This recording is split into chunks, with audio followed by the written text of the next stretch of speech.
is, of course, a very complex question. It is not no other than the real question about collecting societies. What is their place in this system? And I will try in my speech to explain that collecting societies law is one of the 5 pillars of copyright as a system. And when copyright as a system is in the interest of promotion of creativity, in the same way its parts and also collecting societies law is there to help promotion of creativity in those situations where individual management is not possible or is too costly. So from the beginning in the 19th century, collecting societies always were self-help organizations to help under the solidarity principle mutually in cases where an author alone is lost. And this is why I never have understood why the Brussels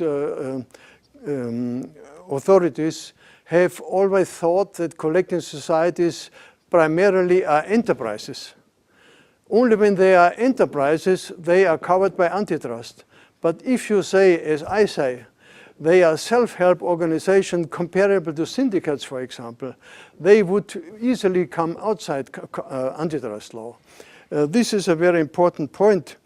And unfortunately, in Brussels at the moment, since about 10 years, the tendency is more and more to regard collecting societies as enterprises which must be controlled by antitrust means. I say we must be very realistic. There is misuse in the field of collecting societies. There's not enough transparency. There's not enough efficiency and so on. So the regulation of collecting societies is necessary, in my view.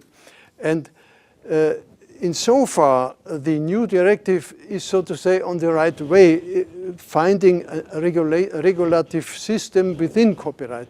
But certain ideas do conflict with this general idea. For example, the idea is there should be several big collecting societies, the so-called hubs, which collect rights from other smaller societies, but still there will be 3 or 4 of them, like SACEM or GEMA or even SCA or PRS and so on, and they will compete with each other. And I think competing of collecting societies is a bad thing. First of all, because it is not in the interest of the users.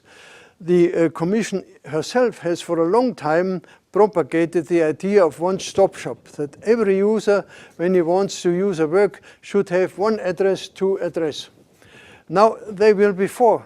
And when, say, a user in Germany will use not only Anglo-Saxon repertoire, but also French repertoire or Spanish repertoire and Latin American repertoire, he will have to address at least 3 or 4 of these new hubs or collecting societies competing with each other.